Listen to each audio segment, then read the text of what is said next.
Hello, so piula naute hozo sena bon chabin ni khopa tuni ni khwa hi helaya imasanga dingu hile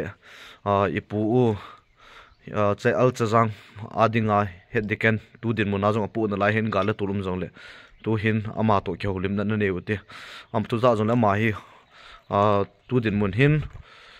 ama lunggel jong se sa inkating aban banin ama hin holim sa tang kati hepu in panole hepu Eko vengo eko in ki halata yang le helai muna hi me le gala to bai su we pan me tarik tumnya pan na to bang helai muna hi yan ten la pungup te le patin ba sa la ke sa patin ha taw na volunteer ho de thora ke taw je hin to ni lai mun dam ta ki kinema ta ji kem hin en la he ji dam khusung yang sung dam sunga chu he ji la ho na hi bu tu hel la ke lap na te le ite bang chu ke pa na te le mi ho kilung to na mi ho thaga wa hal na ki pi na mun hi tunin si dagin ting lai mana mi ke khom ji jin tunin awang amtan agon amtan hijong le lai hi tunin sita number tang le mi khun akisa hen hijong le lai mona ko nai ke pa na lin ta kha chu dam lai pha na dinga lai ho bung khwe sung vyang sung dam lai pha na dinga chu bur tu hel la ke lap na te le ya kayu si ke su lap na mon ane pangin ejun mei tarik som ni le sagi ni janin a farewell tin khuzina lai la la ngam tapon hejun mi piti ho tona dim sena tovin hejun jan khangin lim le mer ki monovin hejun tha na tu ki seina na kinijin hejun chun tunin akivele lai man hen thila loyong ke lo lonin hoi ram ki te na hoi tapon tunin agu na ki mutan hejen ka ngai to le achi sapha na hobung mi in pathen mi hobung mi te hon pathen zala pathen wa chai na ni mun tun ong om tai tuna ka seinum chu nikhat tel hobung ki tun do tel thanom tai khop na ong su na dingin tunin phan hoi lai phat phat la ya hon kai na ai lo le khop kom na ngai sang no hon che go ai muwa ko nai tha ta ke tha set teng ai lo mun tina pathen wa chai la sa na pathen nga taw thon thanom na ne di ti pakai mina ka tin nom na hi e ya chu tu na lai mon hi ong om tai hi jong le hobung sunga dinga pathen zala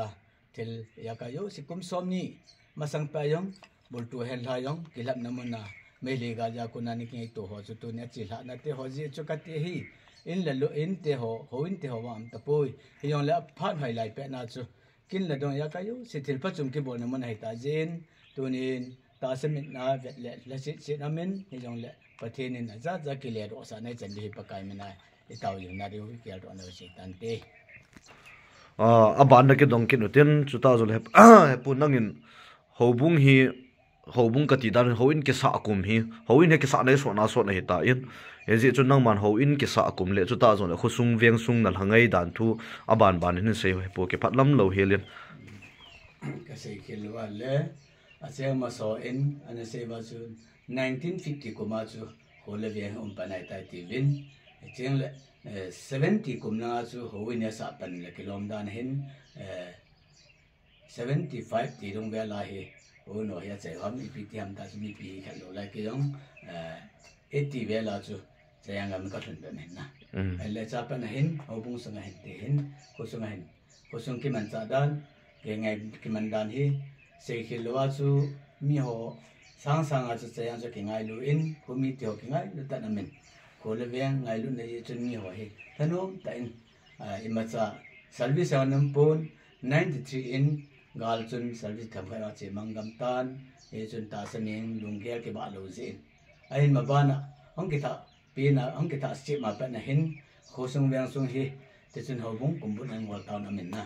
za ko chun service ong pen panin hi tin amin la pathen zalen e kho chu mi pa lo wang min service ong hi central service wang sam sam poi yong la central adinga tham khat neu khat CLPF lo le sandai fol ki to neu hi official lang so lo wagin kan ta pan tan government service ang ki be ang ki ben 23 kum chun mi hi tam khat alo thing rom tai te mi phai ong le han eu kha ri chun tam khat afarom tai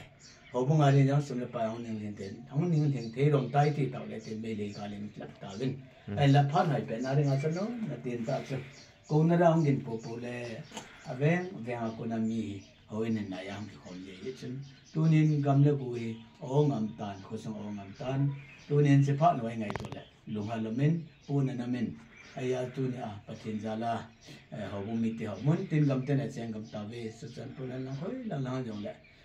Manipur outside Manipur chen ga yo he che om ta ve om do om ta ve jong le im na che wa he pathin zala ni khan te le ho bu mi hoi ki mo to na ni te le nu na chapang sen ho kal la ya chapang sen ho nu nga ulang gam de ta ve tu tin le ya che phat ni ho te le chen phat hom thon le phat man tim le ni man de ki nap ne pin he ti ka se nom na he